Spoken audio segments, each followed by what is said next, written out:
Dua bayi perempuan dilahirkan di tengah keluarga William Wen dan Fanny Nightingale dalam suatu perjalanan panjang keliling Eropa.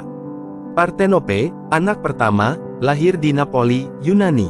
Putri kedua diberi nama sesuai dengan nama sebuah kota di Italia, tempat dia dilahirkan pada tanggal 12 Mei tahun 1820, Florence. Florence Nightingale dibesarkan dalam sebuah keluarga kaya yang tinggal di luar kota London, dikelilingi pesta-pesta yang terus berlangsung, sebuah rumah musim panas bernama Le Havre, dan tamasya ke Eropa.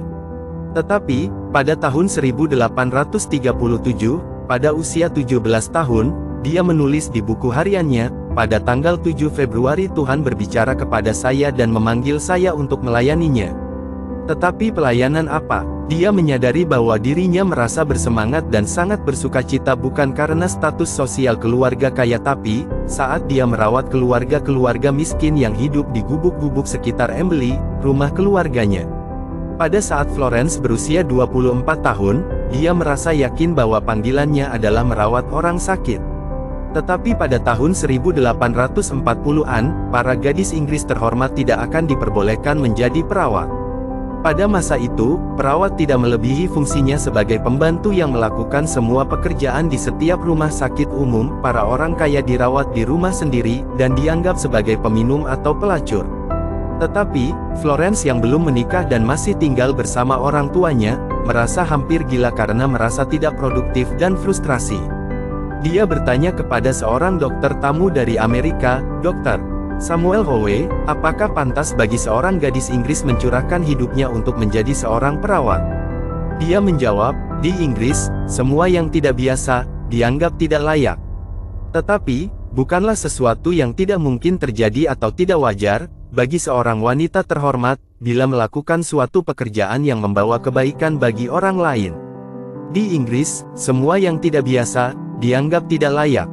Tetapi, bukanlah sesuatu yang tidak mungkin terjadi atau tidak wajar, bagi seorang wanita terhormat, bila melakukan suatu pekerjaan yang membawa kebaikan bagi orang lain." Florence sering bertanya-tanya, mengapa gereja Protestan tidak seperti Catholic Sisters of Charity suatu jalan bagi para wanita untuk mencurahkan hidupnya dengan melayani orang lain. Dr. Howe menceritakan kepadanya tentang Kaiserwort di Jerman, yang didirikan oleh pendeta Theodor Fleitner.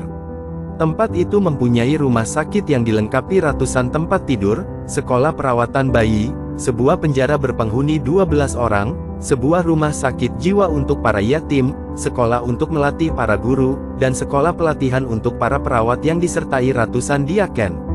Setiap kegiatan selalu diikuti dengan doa.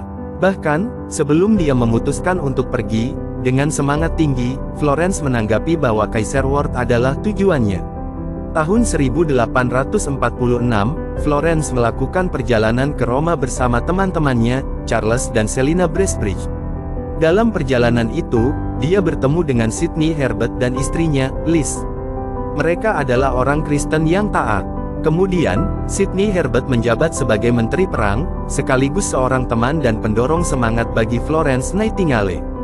Bulan Juli tahun 1850, saat usianya 30 tahun, Florence pergi ke Kaiserwort, Jerman selama 2 minggu. Setahun kemudian, dia pulang ke rumah dan tinggal selama 3 bulan. Dia pulang dengan sikap baru.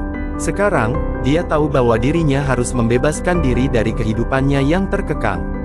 3 tahun kemudian, dia melaksanakan pekerjaan keperawatannya yang pertama sebagai pengawas di Institute for the Care for Sick Gentlewomen in Distress Circumstances.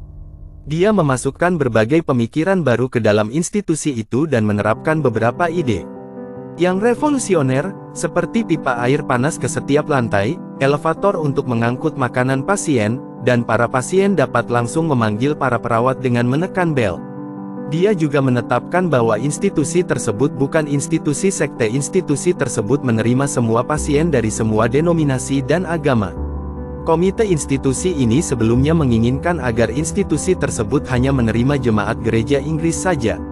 Pada tahun 1854, ketika Inggris dan Perancis mengumumkan perang terhadap Rusia untuk menguasai Crimea dan Konstantinopel, pintu gerbang menuju Timur Tengah, Sidney Herbert, sebagai Menteri Perang, meminta Florence untuk mengepalai sebuah tim perawat bagi rumah sakit militer di Scutari, Turki.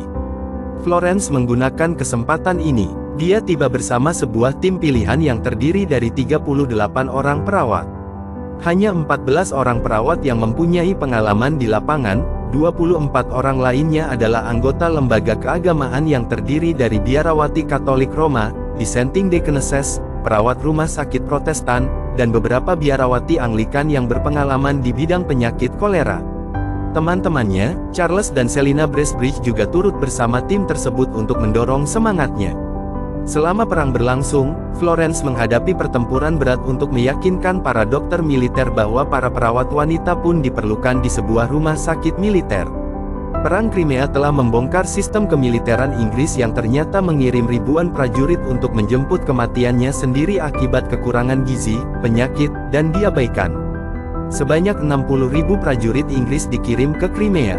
Sejumlah 43.000 meninggal, sakit, atau terluka, dan hanya 7.000 yang terluka oleh musuh. Sisanya merupakan korban lumpur, kekacauan, dan penyakit. Pada saat perang akan berakhir, laporan dan saran Florence Nightingale membuat Inggris seperti dilanda badai. Dia menjadi pahlawan wanita negara tersebut. Pada tahun 1860, sekolah keperawatan Nightingale dibuka di London dan kelas pertamanya diikuti 15 orang murid wanita muda. Sepanjang hidupnya, sebelum dia meninggal saat sedang tidur pada usia 90 tahun di tahun 1910, dia bekerja tanpa lelah untuk mengadakan perubahan-perubahan di kemiliteran yang berhubungan dengan perawatan kesehatan dan medis. Sebab dia telah bersumpah, semua yang terjadi di Crimea, tidak boleh terulang kembali.